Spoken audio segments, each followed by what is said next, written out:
Okay, so first I want to go back real quick, just so we have it on video. Of course. But this input section you were saying has an auto input feature that almost acts like a fader doing like auto, fader rides. That's right, yeah. Yes, so very gentle in a way you would say compression, but not really. You know, just level automation to optimize it. When you have the optimize click right there, what's going on under that control? So what that's doing is that's taking in the level that it's being fed and it's optimizing the input level to that.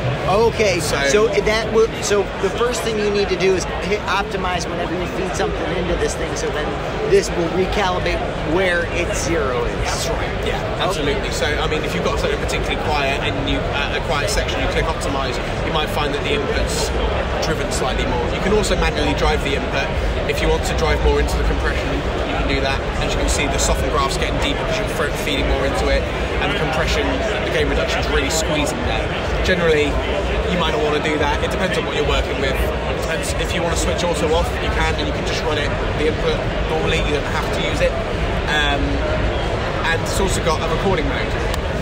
This compression section here is built up of two compressors built on a left and right axis, X and Y. So essentially, if you drag this up, you're getting more compression, as you can see from the inner circle, symbolising gain reduction.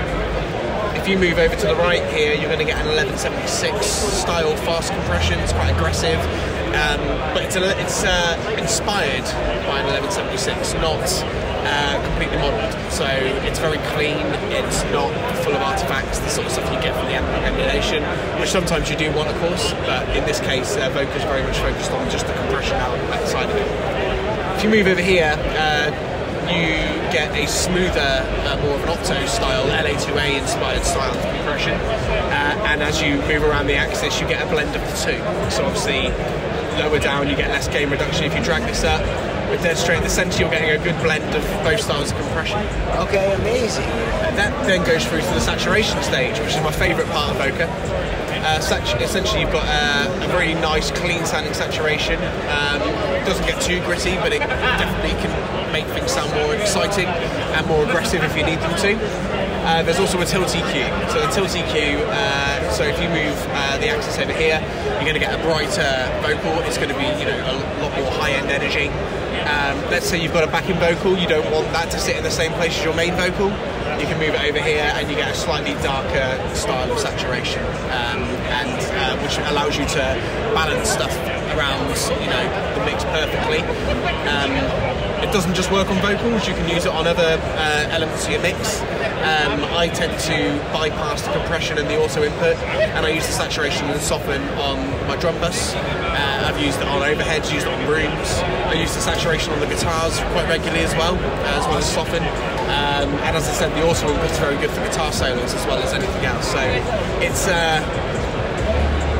primarily designed for vocals, but it can be used across your whole mix. And I'll just say that the GUI has a very, very interesting way of interacting with it.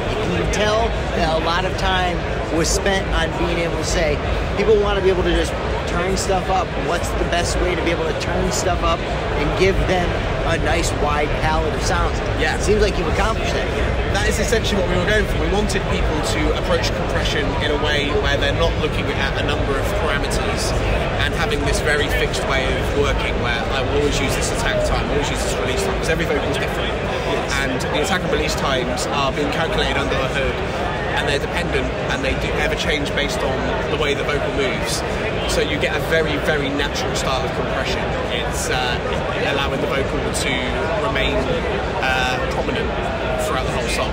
Obviously, it's, most genres, it's the most important part of the, popular music, most important part of the song, and it needs to sit consistently. So that was our aim.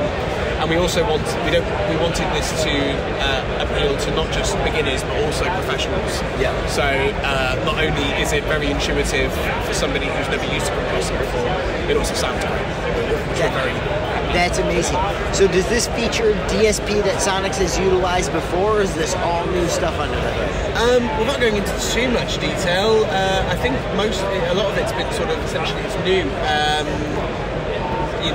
We do take inspiration from other areas that we've worked on before, but we try and stay innovative and try and come up with as many new ideas as we can for new products. So. No, absolutely. And, you know, some of the stuff that you guys have made before, you know, I can see how it could evolve into here. So that's the only reason why I ask, you know. Sure.